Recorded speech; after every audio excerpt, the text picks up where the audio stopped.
लगातार हमारे साथ एक्सपर्ट्स जुड़े हुए हैं, डिफेंस एक्सपर्ट डीआईजी बीएसएफ जुड़े हुए हैं। अब हमारे साथ इस गेस्ट के रूप में कर्नल शौकत अली खान भी जुड़ चुके हैं। बहुत स्वागत है आपका सर। और एक रिएक्शन कर्नल सर से ले लेते हैं, शौकत अली जी से। देखिए, लगातार ड्रोन अटैक्स और मिसाइल अटैक की जा रही हैं, लेकिन तबाही का मंजर भी देख रहा है। अब खबर यह भी मिल रही है शौकत अली जी कि पीएम शहबाज शरीफ जल्दी ही मीटिंग तो कर ही रहे हैं। वो जो हम बात कर रहे थे लगातार परमाणु के लिए वो, लेकिन इस बीच में वो बहुत ज्यादा घबराए भी हुए हैं, क्योंकि जब इस्लामाबाद का पेट्रोल पंप 2 दिन के लिए बंद कर दिया जाता है, वजह यह बताई जाती है कि पेट्रोल खत्म हो चुका है। देखिए, जहां तक पाकिस्तान डेस्परेट हुआ है, कि जो सबसे बड़ी वजह यह है कि पाकिस्तान ये जानता है कि वो इंडिया के साथ 5 दिन भी नहीं चल सकता। ये बात जाहिर है, दुनिया जानती है इस बात को। भारतीय सेना के सामने उसका कोई मुकाबला नहीं है। और आप ये विपरीत काल जो होता है तब बुद्धि खराब हो जाती है। ये पाकिस्तान का वक्त खराब है कि उसने एक गलत समय पर अपने एक अच्छे पड़ोसी के ऊपर विश्वासघात किया है।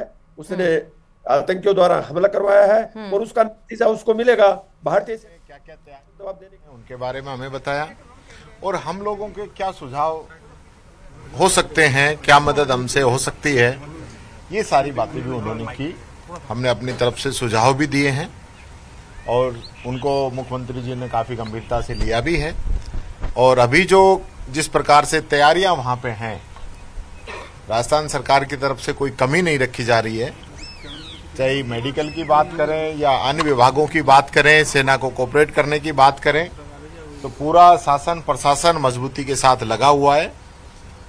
हमारे राष्ट्रीय नेतृत्व ने भी मोदी सरकार को समर्थन की बात की थी, पूरा सहयोग करने की बात की थी, क्योंकि पाकिस्तान जिस प्रकार से आतंकियों को शरण दे रहा है, वो हमारे यहाँ पे आते हैं और यहाँ निर्दोष लोगों की जान लेके चले जाते हैं। और ये पहला वाकया नहीं है, बार बार इस प्रकार की घटनाएं आतंकियों के द्वारा अंजाम दी जा रही है और उनको सह जो है पाकिस्तान दे रहा है।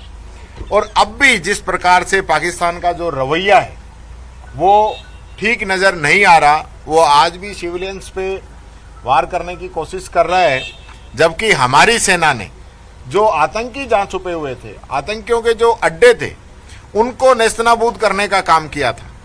और आज पूरा देश, पूरा राजस्थान हमारी सेना के साथ खड़ा है। मैं आमजन से अपील करना चाहूंगा, ये निवेदन करना चाहूंगा कि इस समय एक तो अफवाहों का बहुत बड़ा जोर चल रहा है। आप किसी भी मैसेज को जब तक आप कंफर्म नहीं हो तब तक उसको आगे सर्कुलेट नहीं करें, बेवजह ही उससे पैनिक होता है। दूसरा, जो हेल्पलाइन जो है 1070 सरकार के द्वारा जारी की गई है, आप कोई भी स्थिति हो, कोई भी बात हो, तो आप उस हेल्पलाइन पे भी संपर्क कर सकते हैं। हमने, मैं समझता हूं, पूरी एकजुटता के साथ मुख्यमंत्री जी को पूरे समर्थन का वादा किया है। पूरा सहयोग हमारा रहेगा। हमारा कांग्रेस पार्टी का एक एक कार्यकर्ता इस पूरे इस घटनाक्रम के अंदर एक एक प्रशासन का सहयोग करने के लिए तैयार रहेगा। मेरी काफी प्रशासनिक अधिकारियों से भी बात हुई है, काफी मैंने हमारे कार्यकर्ताओं से बात की है, हमने जनप्रतिनिधियों से भी बात की है। सब लोग मिलके एकजुटता के साथ, क्योंकि हमारा एरिया बहुत ज्यादा लंबा है, 1070 किलोमीटर जो है बॉर्डर हमारा लगता है, सबसे ज्यादा बॉर्डर राजस्थान का ही है। तो मैं समझता हूं हमें काफी उसके लिए तैयारियां भी करने की जरूरत है, और वो तैयारियां सरकार कर रही है। हमारा पूरा सहयोग सरकार के साथ रहेगा। हाँ, अरे यार क्या तो तो ऊपर ही चढ़ जाता है। आराम से लो, आप आराम से भाई, आराम से इजी रहो ना आप लोग, आराम से इजी हो जाओ ना। सर, सर्वदलीय बैठक बुलाई, किन किन मुद्दों के ऊपर चर्चा हुई, क्या कुछ मिलेगा? आज हमारे माननीय मुख्यमंत्री जी ने सर्वदलीय बैठक बुलाई, जिसमें सभी दलों के नेता आए और उन सभी नेताओं से आग्रह किया और उनको बताया गया कि हमने अभी सरकार के द्वारा हम क्या क्या व्यवस्थाएं कर रहे हैं, क्या क्या हम कर रहे हैं। और आग्रह उनसे ये भी कहा गया कि आपके जितने भी जनप्रतिनिधि है, आपके संगठन के नेता हैं, उनसे भी एक एक चीज की जानकारी लेते हुए और इस परिस्थिति का हम किस तरह से सामना करें, उनके सुझाव भी मांगे गए। जो सुझाव सभी दलों के नेताओं ने दिए हैं, निश्चित रूप से हमारे मुख्यमंत्री जी ने सभी सुझावों के लेके और उनको क्रियान्वित करने के लिए कहा है और हम सब मिलकर इस परिस्थिति का हम सामना करें और हमारी सेना का उत्साह बढ़ाए। इसके लिए आज सर्वदलीय बैठक में सभी ने साथ देने का वादा किया। निश्चित रूप से हम सभी का दायित्व है कि हम सब मिलकर इस परिस्थिति का सामना करें और हमारी सेना का उत्साह बढ़ाएं। गंगानगर से लॉकडाउन की खबरें आई हैं, तो क्या लोगों को तक रसद पहुंचाने के लिए कोई विशेष व्यवस्था की गई है या उसकी कोई जरूरत है? आज यशस्वी मुख्यमंत्री आदरणीय भजनलाल जी ने पिछले 2 दिन से उसका मन था, प्रयास था कि हम राजस्थान के सभी राजनीतिक दलों के साथ भी हम जो युद्ध की बचाव की तैयारी कर रहे हैं। राजस्थान सुदूर जिला है, पश्चिमी पाकिस्तान से और पूर्वी पाकिस्तान से पश्चिमी हमारा क्षेत्र जुड़ा हुआ, करीब 1070 किलोमीटर का हमारा बॉर्डर एरिया लगता है। यहाँ जैसलमेर, बाड़मेर, पोखरण से लगा करके फिर गंगानगर तक और हनुमानगढ़ तक का हमारा एरिया बहुत ही संवेदनशील है।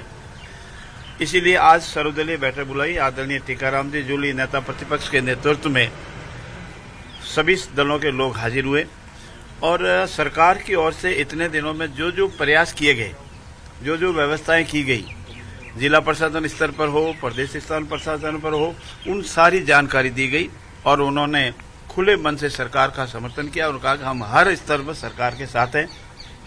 मैं धन्यवाद करूंगा आदरणीय टीकाराम जी जूली सहित प्रतिपक्ष के सभी नेताओं का कि उनका बहुत ही सकारात्मक रुख था और वो हर परिस्थिति में हमारा देश, हमारा प्रदेश सार्वभौम रहे और पाकिस्तान की जो नाकाब हरकतें हैं और मानवता को शर्मसार करने वाली जो घटनाएं वो कर रहा है, अपनी नाकाम हरकतों से बाज नहीं आ रहा है। हिंदुस्तान की फौज ने कभी भी किसी पाकिस्तान की सिविलियन को अटैक नहीं किया, उनकी डिफेंस को अटैक नहीं किया, फिर भी उन्होंने हमारे फौज को अटैक करने का प्रयास किया, सिविलियन को हार्म करने का प्रयास किया, जिसका मुंह तोड़ जवाब हमारी सेनाओं ने दिया। और भविष्य में जो जो भी प्लानिंग राजस्थान प्रदेश के स्तर पर होगी, हमारे नेता प्रतिपक्ष सहित सभी दल के नेताओं साथ रहेंगे और हम मिलकर के इस पाकिस्तान के नाकाम इरादों को हमेशा हमेशा के लिए समाप्त करने के कार्य करेंगे और इसीलिए सर्वदलीय बैठक बुलाएगी। मैं पुनः